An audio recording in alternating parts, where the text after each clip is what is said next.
Welcome to the fellowship. Ethno-nationalism is the most natural thing in the world.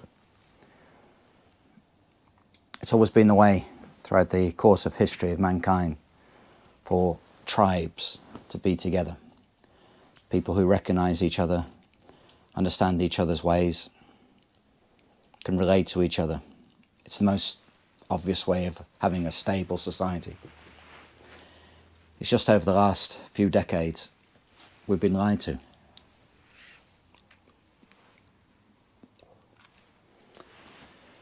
And it's not that I say this, I think most people who say what I'm saying now don't say it from a perspective of hating anyone.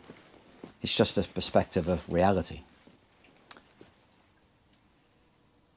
You know, true diversity is having lots of different countries full of their own people. So I think Japan should be full of Japanese people. I think all of Africa should be full of Africans. I think Scotland should be full of Scottish people. England, English people. And and Wales full of Welsh people. And France full of French people. And Germany full of Germans. You get the idea. And I'm not averse to having some immigration. But I don't think when you've got more than 5% of the people living in a country who don't have a true background to that country, then you're just stocking up troubles for yourself. I went round to an Indian couple's house the other day. I was doing a job for them.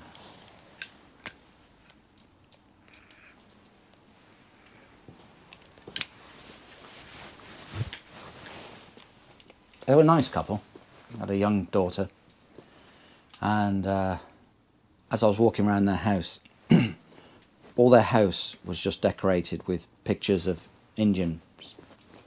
I'm assuming they're parents, but they're all and grandparents, and they were all in traditional dress, Indian dress. And there were various statues of gods, Ganesh, I think the Indian god, the elephant god. And I said to the guy, I got on very well with him, and I said to him, do you have any pictures of the king on any of your walls? And he just laughed.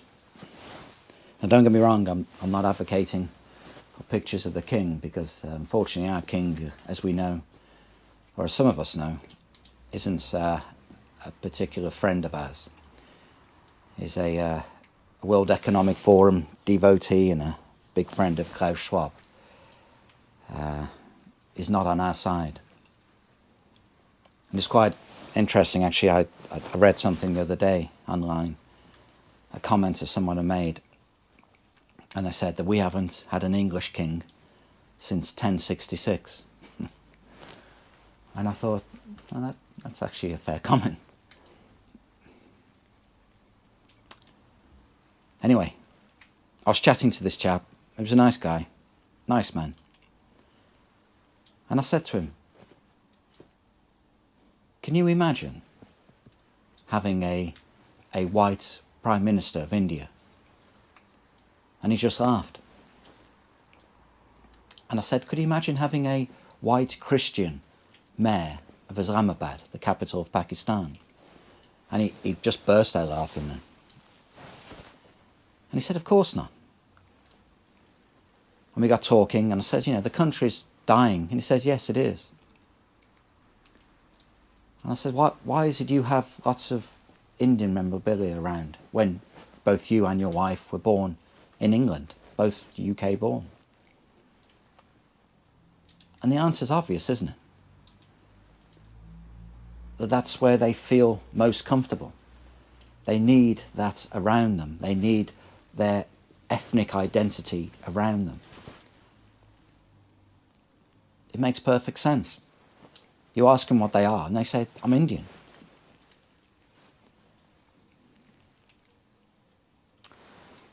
I was recommended a book, The English and Their History. It's a good book. I've had a quick flick through, but crikey, there are a lot of pages and very small writing. Over 900 pages, and the text is very small. So it's going to take a fair while to digest. But that makes sense, because English and British history, English, Scottish, Welsh, Northern Irish, it goes back a long time. And that's how a people find their roots, from shared experiences over hundreds, if not thousands of years. There's a good quote actually on the back of it, and it sums it up perfectly. A stupendous achievement, a story of a people we can't fail to recognise. Stoical, brave, drunken, bloody-minded, violent, yeah. Undeferential, yet paradoxically law-abiding. I found myself gripped. And it's absolutely right. And the problem we have in our country is we've forgotten who we are. We've forgotten who we are. And now it's time to remember who we are. 12 million people have come to our country since 1997, 80% of them dependent on benefits. It's said £50,000 on average per person per year. That's almost £500 billion, so almost £500 billion that we've paid out in the last 28 years. It's only going to get more. We believe 15 million people need to leave our country for it to survive. And it's not personal. It's not personal. It's just a reality. For England will no longer be England if there's far less English people in it. Scotland will not be Scotland. Wales will not be Wales.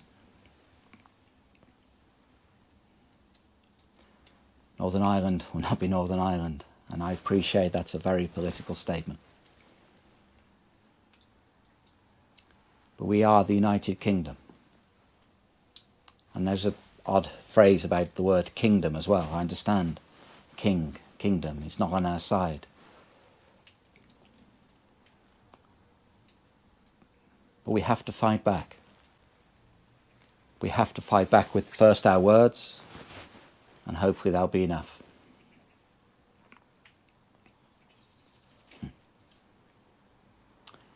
So now I've said all this, what do I want from you? And that's you watching this video. I don't particularly want you to make comments or like the video or whatever else. It's nice if you do, thank you.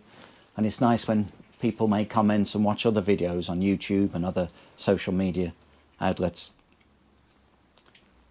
But I keep on saying it, if we keep on just talking within our own echo chamber, then nothing will change.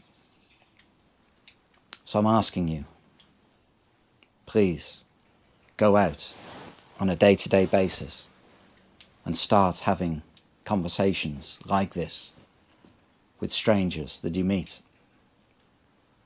If you feel uncomfortable doing that, practice first with members of your family, with friends. Gain some confidence, gain some courage, and then go out and start spreading that word. Ethno-nationalism isn't the only problem we have, of course it isn't. There's the World Economic Forum, there's all the other stuff going on. Understand that. But I liken our country, and all countries, to a ship. And over the last 70, maybe longer, years, certain individuals have been drilling holes into our ship's hull. And the water's been seeping in, and the ship has been sinking. And we're getting to the critical stage now where we might not be able to save it after a couple of more years. So we have to, I have to, you have to go out. If you love your country, if you want a solid future for yourself and your family, there is no alternative. You have to go out and start talking individually with people. And the great thing about doing that is there's no one around, there's no one listening. You're not in the spotlight, you're not in the limelight. It's just a one-on-one. They are the most powerful conversations you can have. So please, for me, for you, and for your country, please start and don't stop. We can save our country, but we all have to play a part.